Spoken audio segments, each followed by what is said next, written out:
દર્શક મિત્રો, તમે નિહાળી રહ્યા છો જય ગાંગણી વોક. અત્યારે અમે આવી ગયા છીએ જંગલેશ્વર વિસ્તારમાં, જ્યાં સૌથી મોટામાં મોટું ડિમોલેશન ચાલી રહ્યું છે. આ તમે જોઈ રહ્યા છો, મકાન પાડેલા છે, જીસીબી છે. અત્યારે એવી લોકોની પરિસ્થિતિ ખરાબ છે, તમે વાત પૂછોમાં. એક મકાન ભાડે મળતા નથી, તો પબ્લિકને જવું તો ક્યાં જવું એવી અડચણ છે. સરકારે કોઈ વ્યવસ્થા કરી આપેલ નથી, કે નથી ખાવાના, નથી પીવાના. અત્યારે માણસો એક જ મૂંઝવણ છે, તો હવે જાશું ક્યાં? જેને મકાન છે એને કોઈ વાંધો નહીં. અત્યારે આ રોડ ઉપર સામાન રાખીને બેઠા છે, તો વિચાર કરે છે કે જવું ક્યાં.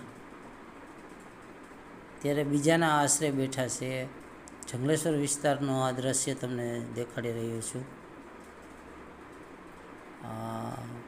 પોલીસ કાફલો એવડો છે, પોલીસ પ્રશાસન, આરએમસી, પીજીવીસીએલ.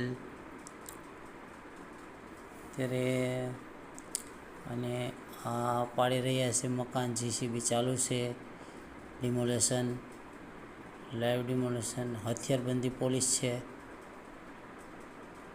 આ મારી સામેનું જ એક્ઝેક્ટ મકાન છે, એ તમને દેખાડી રહ્યો છું. આ સ્વેચ્છાએ પાડેલા મકાન છે, અમુક જીસીબીથી મકાન પાડેલા છે.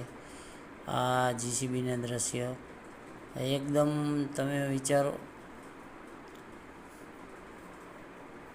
પોલીસ બંદોબસ્ત કેવડો છે જોઈ લ્યો.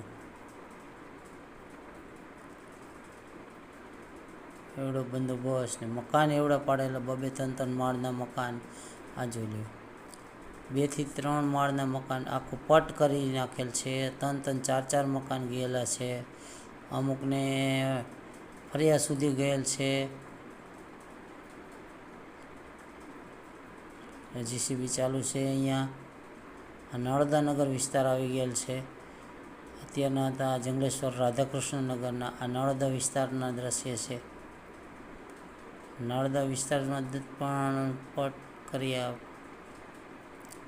ઠેર ઠેર તમે નિહાળી રહ્યા છો જીસીબી, જ્યાં જુઓ ત્યાં જીસીબી, પોલીસ બંદોબસ્ત.